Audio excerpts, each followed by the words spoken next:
Right, we'll go live. When it decides to do something. Okay, let me hit the countdown. As ever, fully prepared. Says we've been live for like 20 seconds now, so. I know. There we go.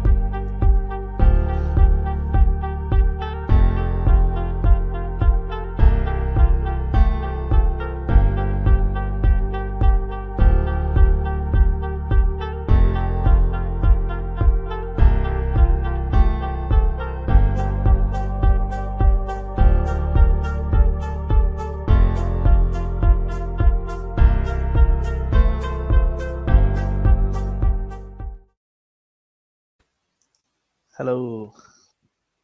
To this second edition of, I don't know what we're going to call it. We're going to change the name eventually, but it's just what's happened in the world of wrestling this week and last week. So, yeah, tonight we are extremely excited to have someone new on the channel.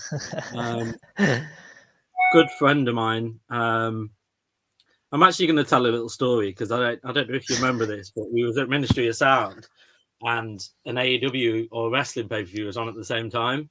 And I was going, Jordan, look, it's such and such has won this match. And then someone literally was next to us and went, you sad bastard. So, but yeah, that's what it is, I suppose. So yeah, how you doing? Yeah, I'm not doing too bad. Excited to be on here. It's the first time really that I've ever had a chance to talk to people about wrestling. It is literally just me and my friendship group that likes wrestling. And if I talk to them about it, it's blank faces. So it's nice to now have a platform to share and discuss with yourself and others my thoughts and to discuss what's going on. As you know, I went to Clash at the Castle last year by myself, which was great. But it's, now hopefully we build a community where we can go as a fan base. Yeah, that's what I'm thinking. So obviously, I don't know if I'm going to be in the UK or not for AEW next year. But I'm hoping that there's some like events that we can go to, and it'd be nice to get some content there as well. So yeah, just before we start, I'm going to show I've added 3 more Funko Pops to the collection. How cool is this? Oh, nice, little DX. There's an Edge one. Edge looks a bit weird. I don't think it really looks like him, to be honest. No, I'm getting more Chris Jericho vibes from that. And then is that the thing? It's the Howard Finkel, right? Gene Oakland. Gene Oakland. Oh. So yeah, that's that. So yeah, I've got little fancy banners. Oh, I've got a first comment. If it ever comes up. Gathering. Ace. Look forward to having you both on soon. Head over there when we're done, because I'll be on there for the stream. So the first thing that is kind of breaking news almost is this. We know it's been coming, so we just didn't know when. So yeah. I've lost my words now. So yeah, we found out at the end of Raw when Drew won the advantage, didn't he, for the War Games match, and then the other team had to pick a 5th member, and obviously they said it was Randy Orton. So yeah, the guy that I don't think he'll ever stop wrestling. I think he'll be wrestling on his literally 80 years old. He's had so many I don't think a wrestler's had so many so much time outside the ring and then coming back. He's had about 10 returns. So yeah, that's that. I don't know if you've got anything to say on it really. Yeah, I mean, I didn't see Randy Orton being announced. I thought also they were going to lead up to a Kevin Owens announcement. Mm-hmm. Sami Zayn was definitely teasing that. Definitely didn't see Randy Orton coming though. It's a welcome surprise. One that I'm not sure if it fits into the match, and I am worried that maybe War Games is such a high impact match as his first match coming back. I'm just worried that if he blows another injury, you know, that could spell disaster for these late stages of his career. But I'm thrilled to see Randy back. I do think we've got one more title run in Randy before he retires. If he retires, because he still looks great. Yeah. I think it's going to be one of those ones that we'll look back like when we're a lot older and we'll like he'll be in the conversation as to like our era of wrestlers. It will be him, Cena, CM Punk maybe for what he did in WWE. And there'll be a couple of others, but yeah, he'll certainly be in that. Like I say, I didn't really expect it. But yeah, it makes that cut like that War Games match is just so stacked. It's silly. So I'm going to skip off that and actually do this first. This was so I was up still when the 0 hours on, so I thought I'm up, I may as well watch it. So there was 3 matches in that, which is mental for like when WWE do like a pre-show to a pay-per-view, they literally have probably 1 match right at the end. So to have 3, it's just crazy. So I'm just going to bring up the card so I don't miss anything. Well, I think that shows how much they're struggling to fit guys into their shows now that they can throw 3 shows in. I think AEW's only detriment so far has been that they've just signed too many people, that they've got a roster that's too big to give everyone a chance. So they're having to do these 0-hour shows. Yeah, because I remember because I didn't have a clue that they were going to do it at AEW in London. So I sat down and I'm like, I'm sure the show didn't start for like another hour or so. I was just sitting down to see like where we sat and stuff. And then it's all kicking off and I'm like, oh, okay. Right, so there was the first match, Eddie Kingston and Jay Lethal. Again, they were pretty just, the problem is you can't have amazing matches on the 0 hour.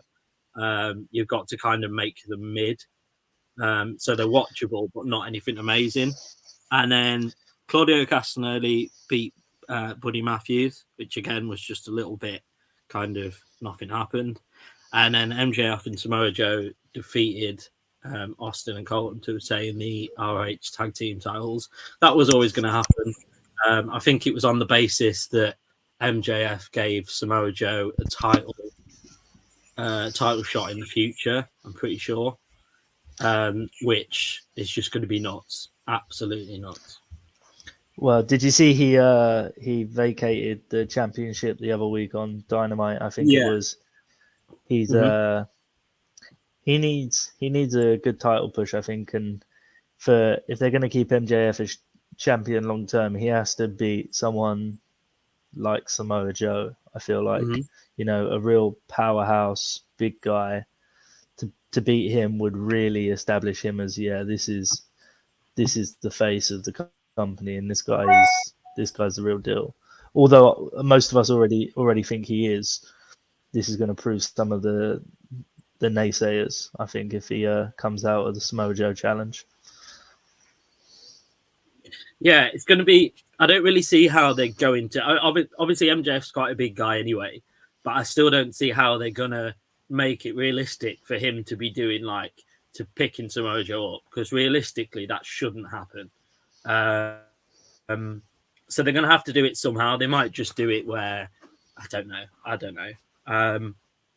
But yeah, that's certainly going to be a really good one I'm looking forward to.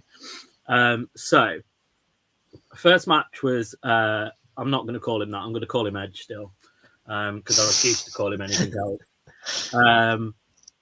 Sting and Darby Allin and Edge. They defeated Christian Cage, Luke Storz, and Nick Quain. I'm if I'm quite honest, I kind of watched this in the background. It was kind of you knew what was going to happen sort of situation, because obviously it was Sting's last match, I believe.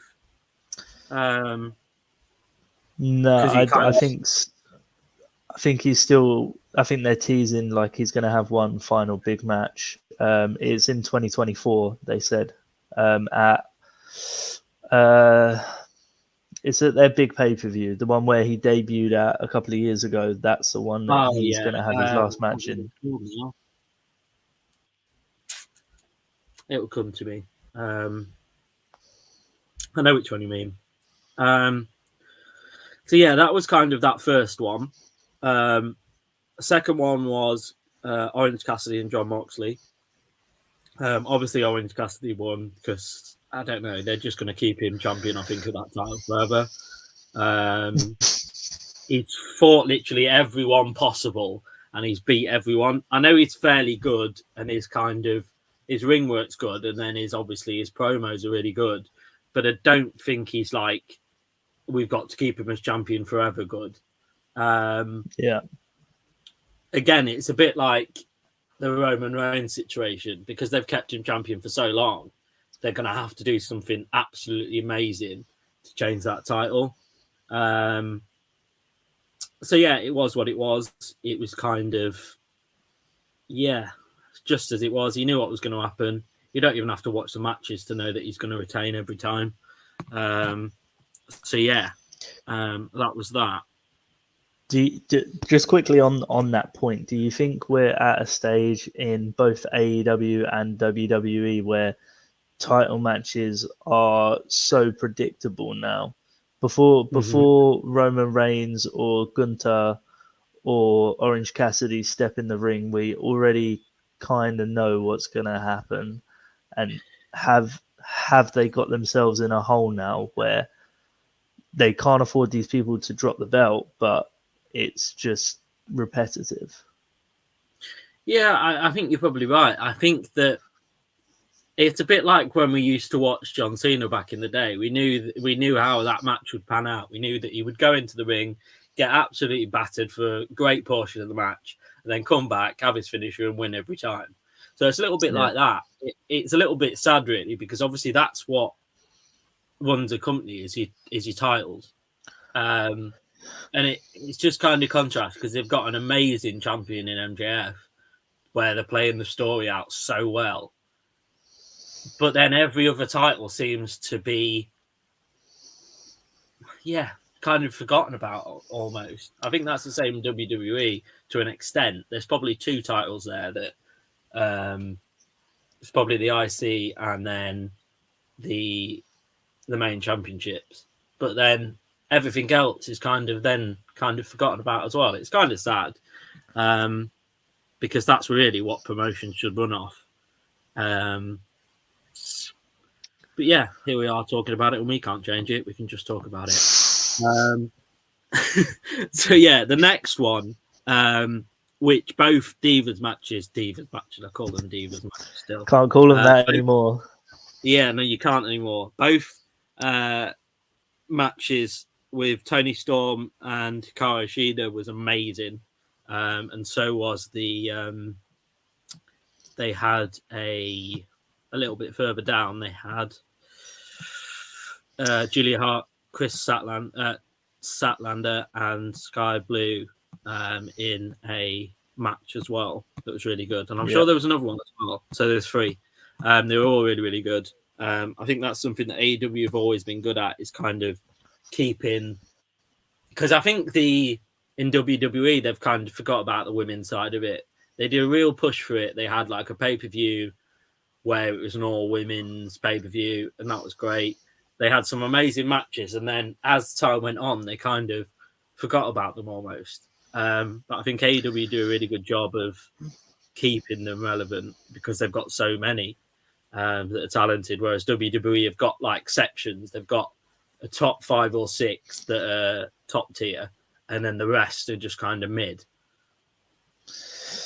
Yeah, the women's division in WWE really baffles me, because I believe for the longest time that WWE's women division was far superior than AEW's. I mean, you look at the names that they've got,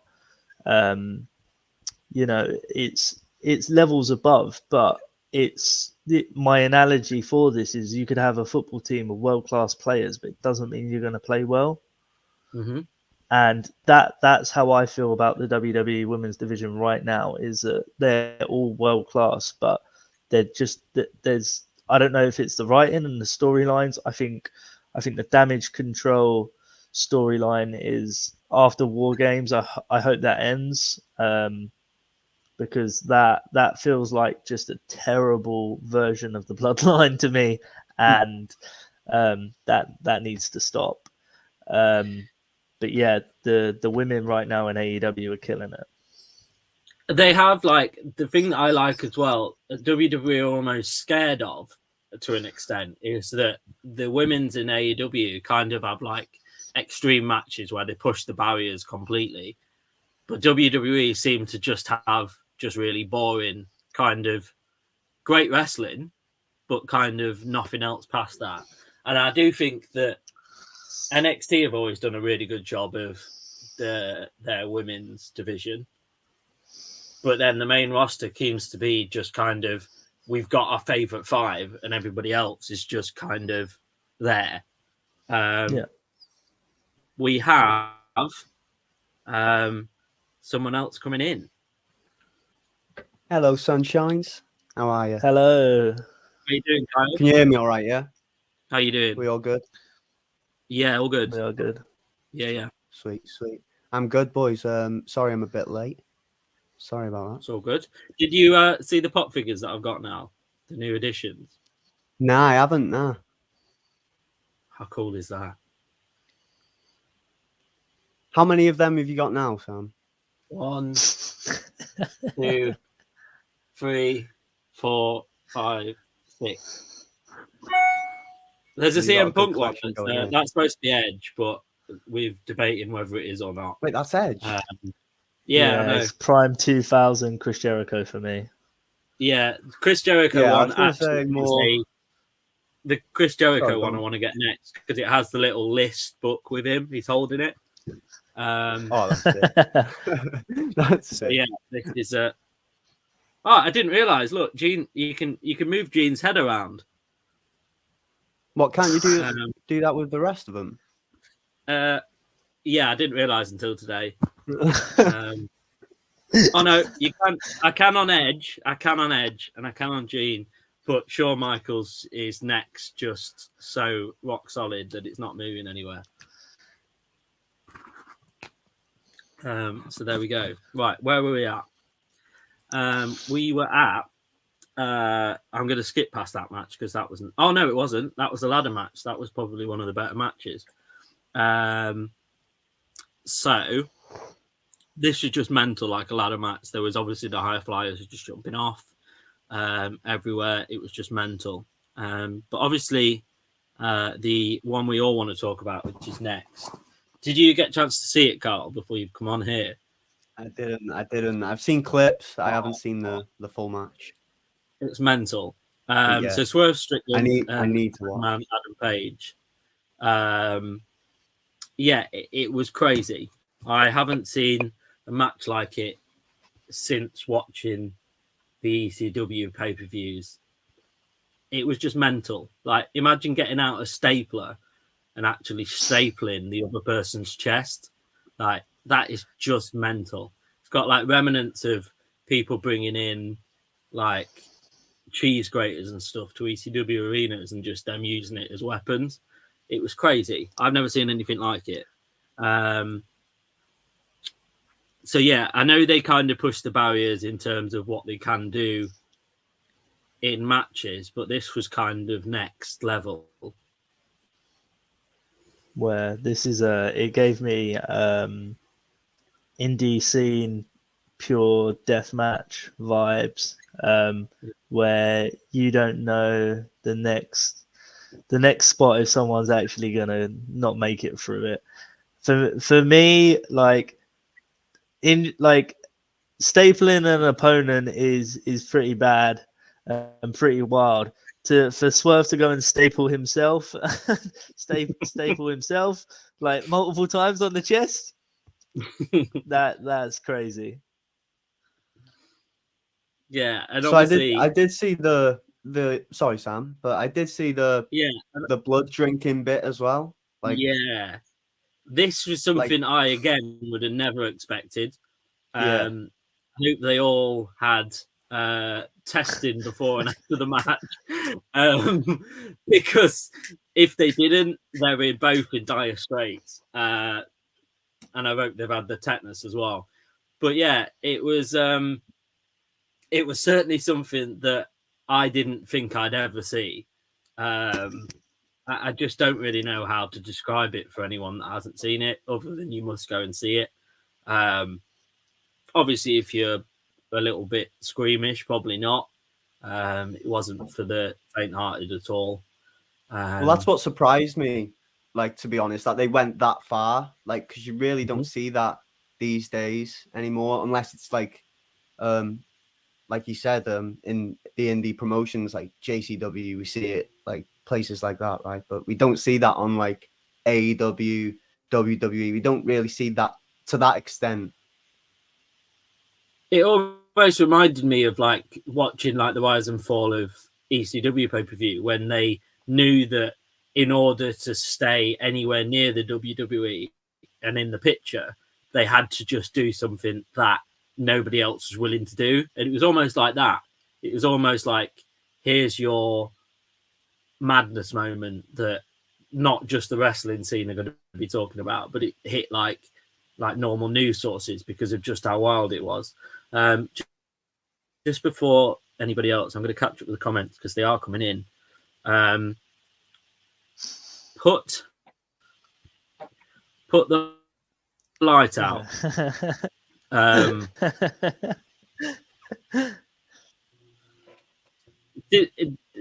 I just being really slow and not getting that one? I don't know. I thought it was a reference to me, to be honest. But yeah, I'm in my own world, a paranoid stoner over here. So yeah. Yeah, I don't know. So 18 I months. was going to say it was referencing to the Matt Riddle of the podcast.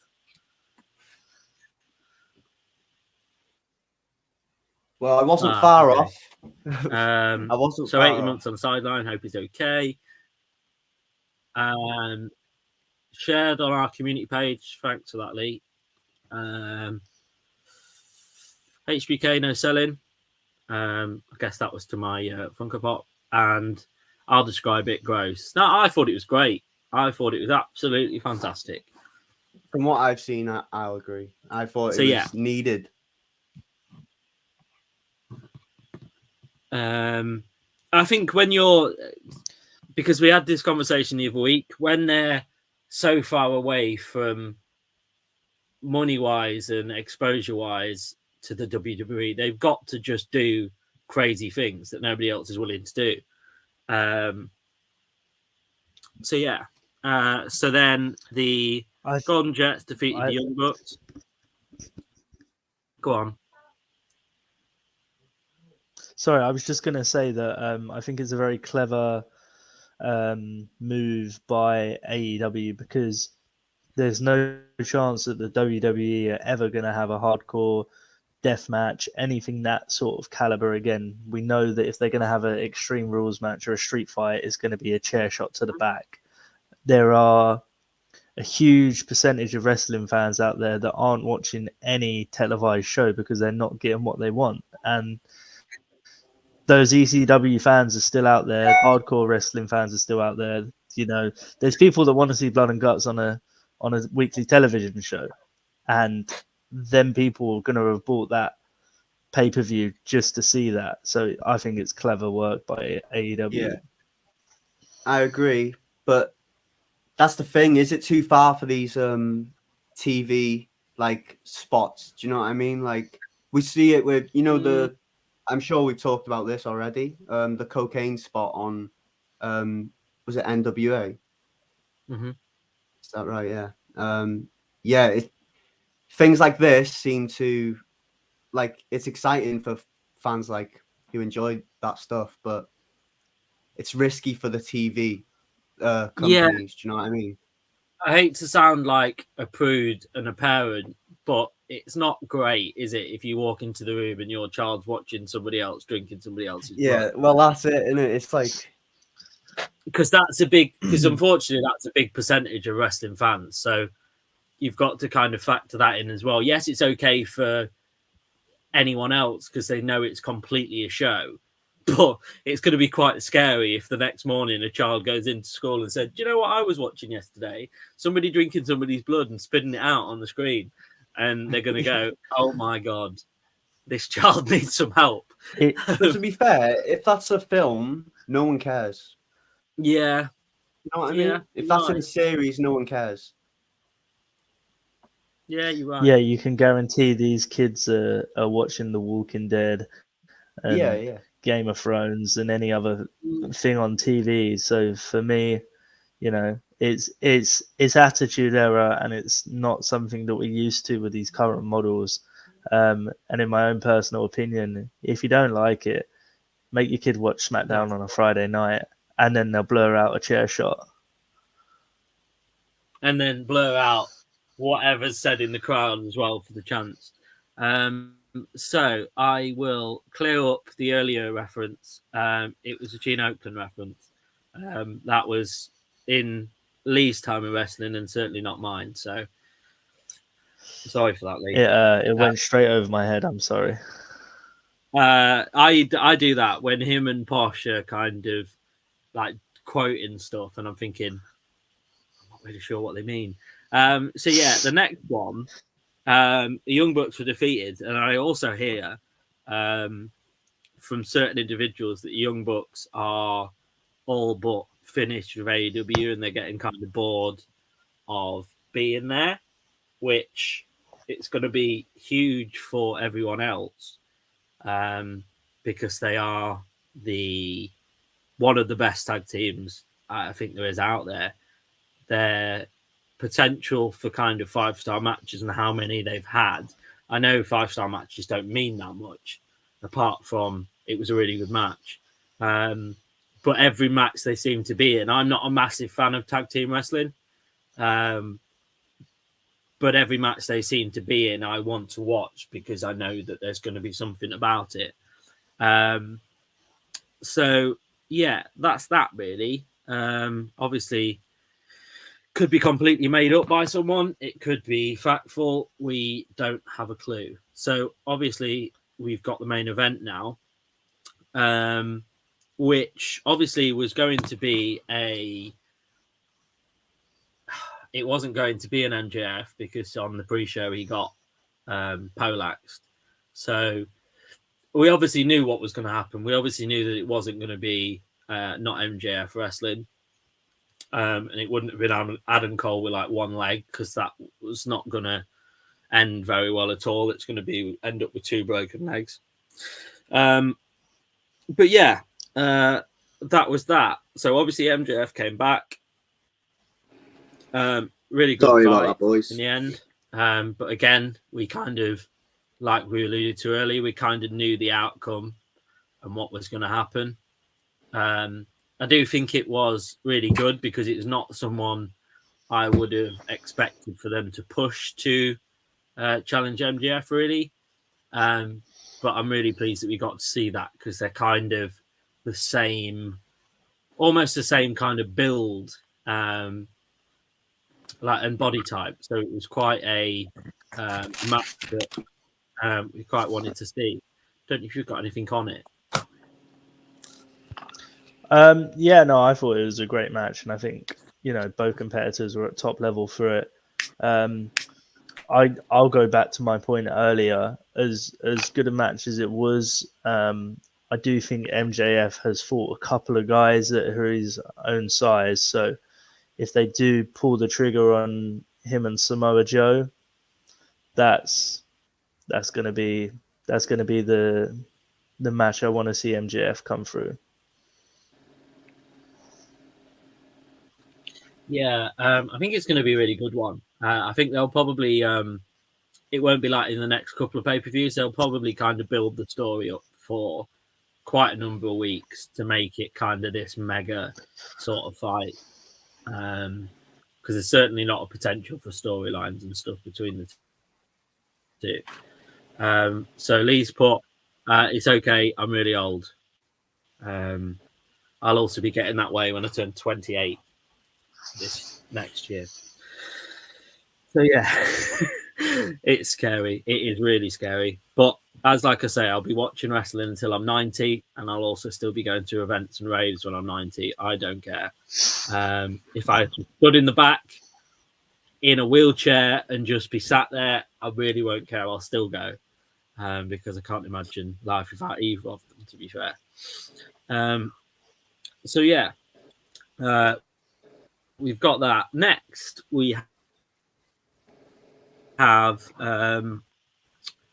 obviously the big news that it was kind of the worst kept secret ever, because we knew that we'd seen that WWE weren't going to have him, basically. And I don't think he really wanted to. I know that we spoke about it, Jordan, and we said that the matches that he could have would be amazing. But I also think what I was talking about, they somewhat know how to ruin big stars that they get in. So I didn't kind of want that for him as well, because he's sort of the best wrestler, I think. I'm at the minute, MJF's obviously in that picture, but I don't think for how much he gives in the ring, having seen him at smaller like indie shows as well, I don't think there's anyone better currently.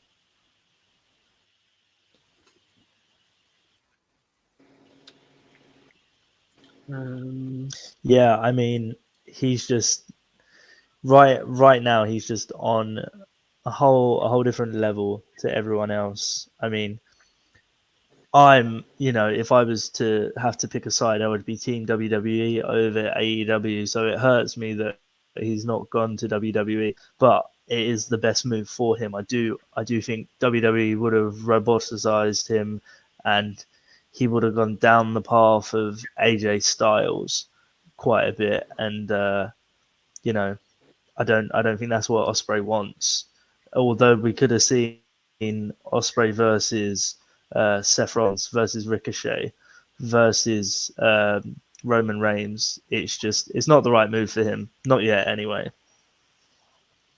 I don't actually think. I think he'll probably, because I remember him before he came to a 1PW show. He had an injury, and he said, "I don't actually know how much longer I'll be wrestling for. That is unknown." So I think he could let his contract run out and kind of do like a year to end his career in WWE. I don't see why not. He couldn't do that, but long term, I think he'd made the right move. Because it allows him, because obviously if he was to, I think this is another factor, he quite likes to be able to wrestle on these independent shows for Progress, for Rev Pro, for other kind of smaller promotions. And with WWE, if he went there, he'd have to cut that off. He'd have to also cut off fighting in New Japan, which again is an amazing opportunity for any wrestler to be fighting some of the best technical wrestlers in the world. So yeah, I'm really pleased that he is going to be more frequent on AEW, because obviously he now and again fought. But I'm really pleased to be able to see him, and I think him versus MJF would be absolutely insane. So the next thing, we've kind of touched on this a little bit. So I'm going to kind of skip over Sam, this one a little bit. Before yes? we get to this, can I just ask Jordan a question? Yeah, of course. What makes you more attracted to the WWE over AEW? So, I think it's just familiarity.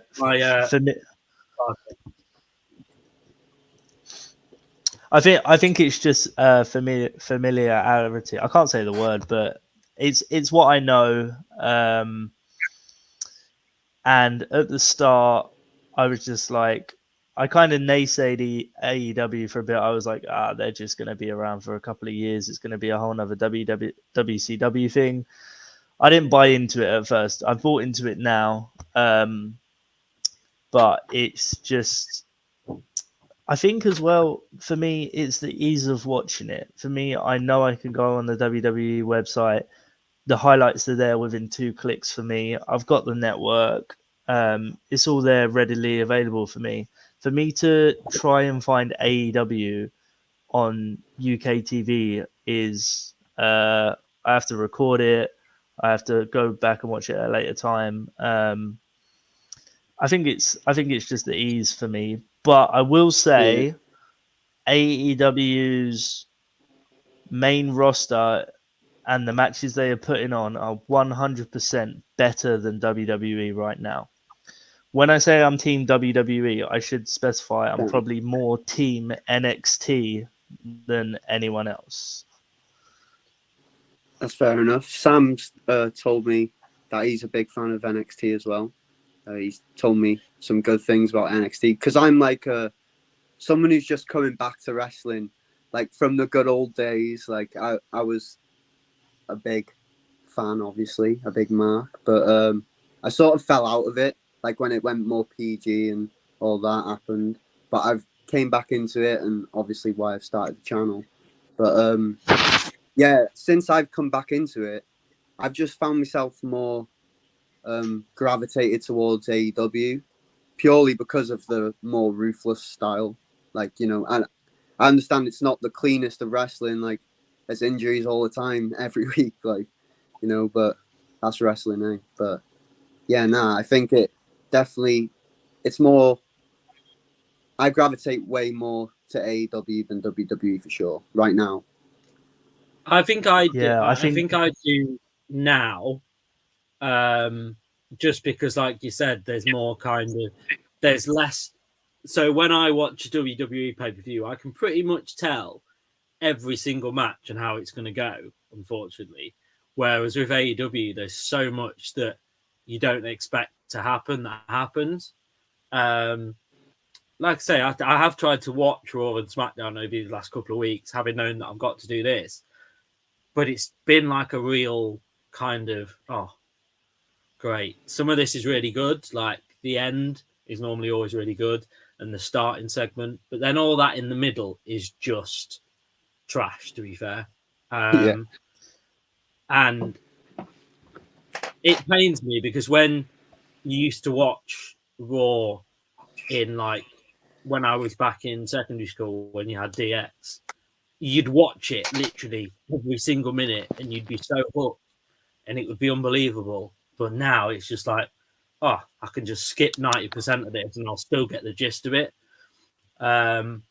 which is just kind of sad, really. I think to an extent it's because the shows are so long. It happens with AEW. They've got like 4 or 5 different weekly shows now. A lot of that is, I'm not going to like say that everything that AEW do is amazing because it's hard to fill time. You can't make your matches in the middle better than your main event else. So it is hard, I get that, but I think they could both do more in terms of their weekly shows, because realistically that's what gets the viewership, that's what gains them their money, that's what sells their merch. Yes, they have a monthly pay-per-view which will probably make a lot more than the weekly shows, but to carry on any promotion you've got to have a good weekly show, else eventually you're gonna not be there anymore. Yeah, I agree. I definitely agree. The 3 hours of Raw is detriment to why that middle section is almost. It almost feels like a chore to watch a whole episode of Raw these days. Yeah. And that is purely because of the 3 hours. I think they could. I think they could easily like cut that down because I don't think it's been made any better. Their idea that obviously if they've got more time, that they could make it better, but I think they've realised we're just really struggling to fill that middle bit. Because I think if you look at both rosters, I just thought about this just now. And if I look at both rosters, the one that's more exciting to me, yes, WWE's obviously massively bigger, but I think the more exciting roster is that of AEW and of NXT. I'm slightly biased because I've always liked NXT, but NXT do have this knack of kind of finding the right people. And then because they have the freedom of more storyline, they have more freedom in their whole character in NXT. They're able to kind of do more of their own thing. And I think that's why AEW is so good, is because the wrestlers do have active kind of in their storylines, whereas they go up to main roster and they're kind of like, yep, you must do this, you must say this, and this is how you're going to do it, or else you're not going to be here. So yeah, I do think you can certainly see the difference between the two. And I think when you look at how happy the wrestlers are, in WWE, they just look all the time like they're burnt out. Whereas in AEW, yes, they probably do the more mental things, but you can see they actually really like to be in that promotion as well. They're getting paid a lot of money. I think that yeah, I think it probably comes down to a lot of the live tour as well. It's so known that WWE works their wrestlers to the bone in in just the house shows. In AEW, I don't know how often they have house shows, but you know WWE are like two main shows. You got Monday and Friday for SmackDowns, and you can guarantee they're doing at least 2 house shows in the week, and probably another house show on Sunday as well. Yeah, I think with AEW, they just have more weekly shows, but I think they have to have more weekly shows because, like you said, their roster's so big that they have to find somewhere. So I think they've got Dynamite on a Wednesday, Collision on a Saturday. There's one in the middle, which is called. Now it's tested me. It's like their NXT. I can't think what it's called now. So I think they've got those two, and then I'm pretty sure there's another one as well. So that's 4 a week. So you haven't really got space to do anything else. But no, I don't think they do many house shows at all, because obviously that was the first time they came to the UK. But I don't think they do many house shows other than their weekly stuff. So yeah, kind of gone off topic a little bit, but it's always good. So Raw, basically all that happened was what we mentioned earlier. It was kind of a whole thing. Drew came out at the start, said that I'm not a part of Judgment Day, but I am going to be wrestling with him in War Games. Then the Sami Zayn came out, Seth Rollins came out, and then 2 others. I can't think who they are now. Basically, you could see what was going to happen. That was like the team that was going to fight them in War Games. And then obviously they had to pick the last one, which you found out was Randy Orton. And then obviously Drew won the advantage match. But honestly, apart from that, that was literally all that was worth mentioning in Raw. There was nothing else that happened, which is kind of, really bad to say that in a 3-hour show, you've probably got 45 minutes of stuff that's worth speaking about.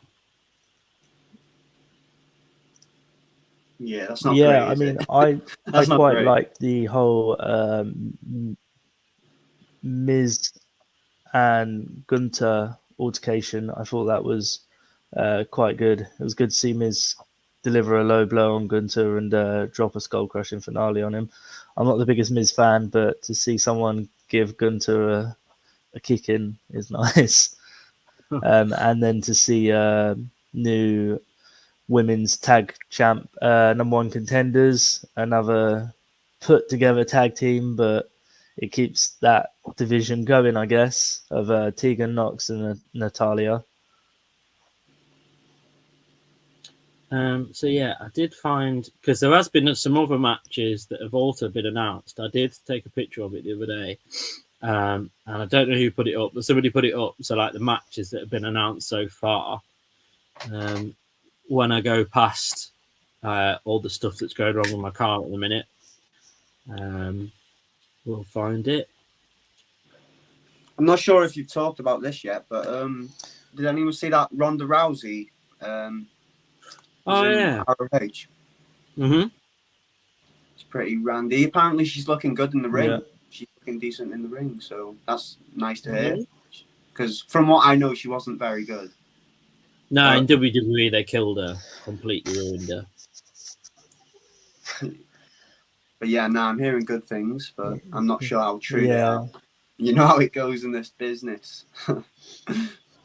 Right, so we have obviously the Miz and Gunther, like you said, is going to be a match. Then there's going to be obviously the War Games match. The person that I missed out was the Usos, Jay Uso or Jimmy. I don't know which one it is. I can't really tell them apart. Jay. So, and then you've got obviously got the women's one, which is stacked as well. Then there's Rhea Ripley against someone who I actually, off the top of my head, don't know who that is, because I haven't literally seen her before. So, Who was it? Sorry, as ever, Wi-Fi professional on this cut channel, out I'm not there. googling who it is that she's facing. So Rhea Ripley, who's Rhea Ripley facing in War Games? Yeah. Let's have a look. Let's have a look. So,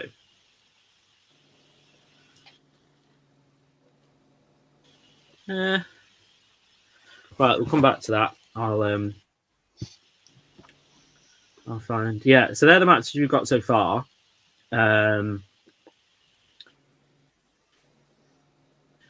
So yeah, that was really. We're getting on to the last sort of bits that we've got to discuss. But obviously, this has come out when it comes up that they're doing more European type shows. They seem to be announcing them all at once as well.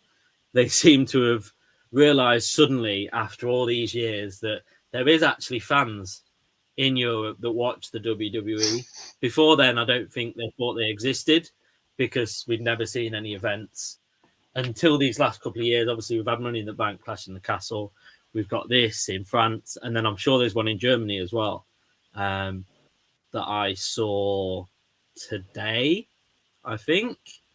So yeah, it's nuts how they've just finally realised that the massive percent of their, because I think they did looked into it at one stage how much like the UK fans, how many there were, and then how many American wrestling fans there were. I don't actually think there was much difference in the size of both countries. That's just nuts. Yeah, you got to take into account how big America is as well. Like, yeah, America's huge compared to. Because obviously in America, I think the reason is that yes, it's something that they do really well in the wrestling, but their other sports are more heavily kind of supported, like the NFL, like the baseball. They're much more heavily supported than wrestling. Yeah, which is sad, really, but yeah. So it's called Bash in Berlin, and that's the first time ever that they'll be in Germany as well. So that's Friday the 30th of August. Oh, and I missed a match. Carlito's coming back, obviously. Never thought to see him return. He's also got a match at War Games against Escobar. Yes. So yeah, it's looking a really good pay-per-view so far. Looking forward to it because obviously, like I say, it's one of my favourites. And then the France Backlash is on the 4th of May, 2024. Do we think that? Sorry. Do we think that potentially the Backlash in France, the Bash in Berlin, Australian Elimination Chamber, do we think this is probably either one to do with the fact that AEW have sold out Wembley, and are doing it again, or do we think this is something to do with the merger with UFC, who have successful fights and pay-per-views all over the world? Do you think this is a combination of both, or? I think it could be a combination of both, but I think they're kind of WWE. We know are very kind of jealous people, so they would have seen that All In London and gone, "Oh my lord! Now we're going to have to really up our game in terms of the European shows." So we know what we're going to do, and like we always do, we're going to throw a shit ton of money at it. So they have just gone, right, any pay-per-views that have any sort of name will send to Europe, and then we'll also make up a completely new pay-per-view, so it looks like that we're being innovative. Is that the word? Innovative? And kind of make new stuff as well. So yeah, it's obviously good because it's more pay-per-views that we can have at a normal time. So then we can obviously do watch-alongs and stuff, and it can boost the number of people that watch these. So yeah, it's obviously good. But yeah, I didn't think of it like that before, to be fair. So it's actually good you said that, because it's made me realise that they're not really thinking of the European wrestling fans. They're just thinking of how much money they can have in their back pockets, like normal, obviously. But yeah, it's kind of sad when you look at it that way, because I did kind of think that they were being, good citizens and giving more shows to Europe, but they're certainly not. Now I look at it like that. So yeah, that's just ruined my evening, Jordan. Thank you very much. So yeah, I think we have covered pretty much everything, to be honest. Yeah, it's just, like I say, I'll allude to this again. It's just kind of nice to not be talking to myself about wrestling, and not to be just sat cooped up in my room watching sweaty men fight and then thinking, that's amazing. Yeah, it's just, and it obviously shows that there is, the subscriber count keeps going up, so it obviously shows there is kind of scope for this, which is really nice. And Carl's just gone. Oh no, he's back again.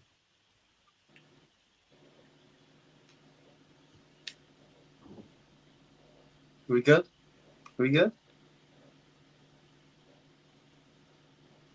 He's loading. Oh, it's a black screen. Okay. Well, yeah, he keeps cutting in and out for me. So yeah, I've reached kind of the end of this stream.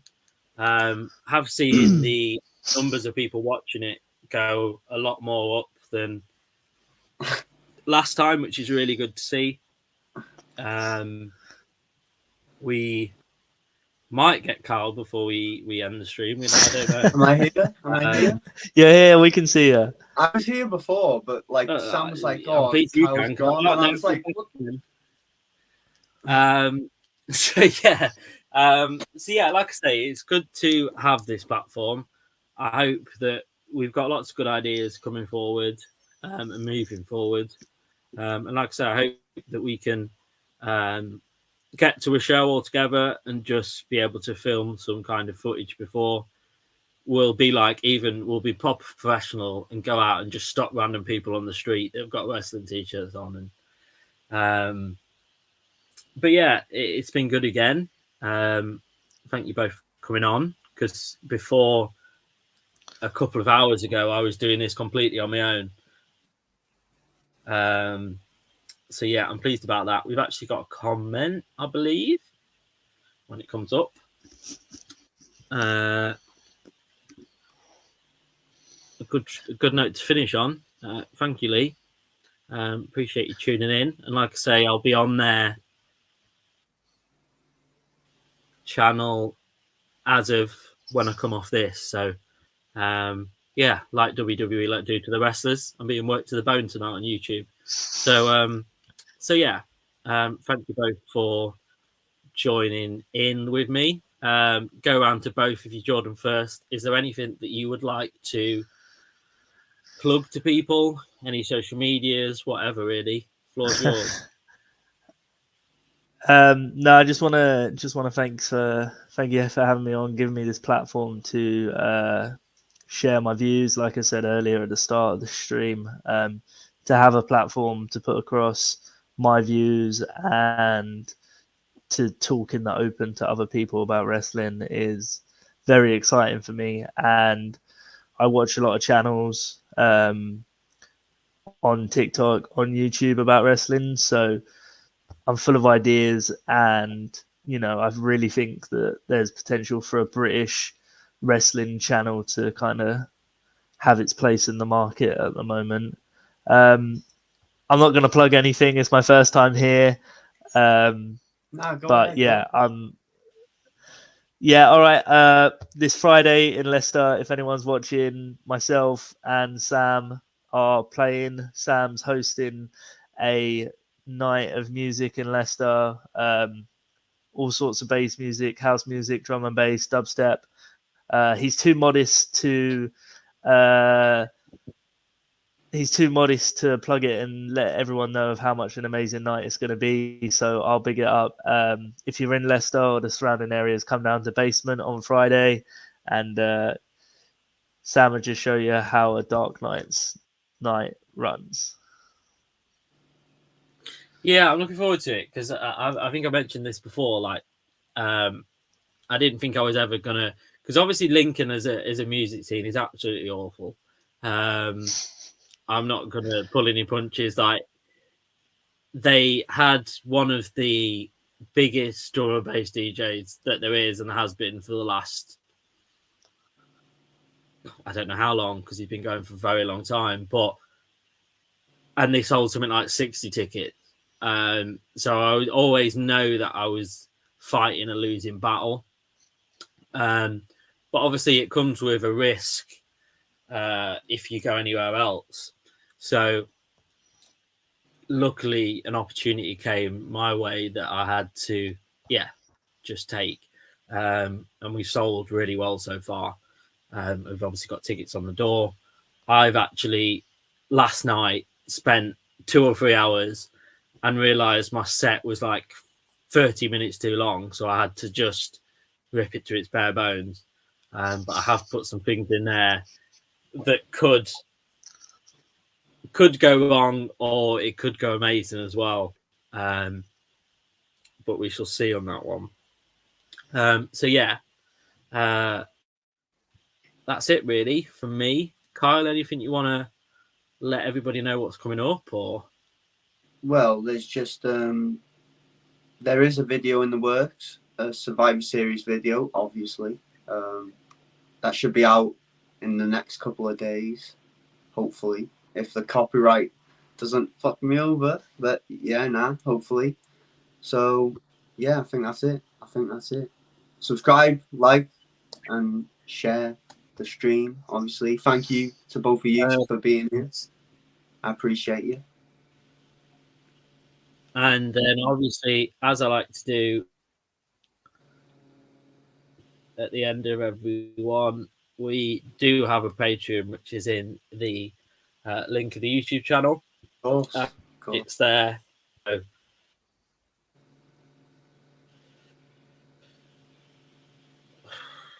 I've just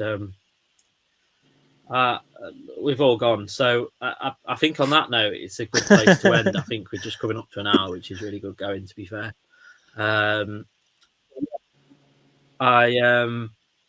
So yeah, that's all that I've got really. Obviously, thank you for everyone that's tuned in. There has been it's been flying around sort of 1 to 5, 1 to 6. So that's much better than the first week. So I'm really pleased with that. So yeah, I guess keep watching the wrestling, keep watching and going back and watching the stuff when things are much better. And yeah, we'll see you again next week. We'll see you when we're looking at you. Ta-ra. See you in a bit, boys.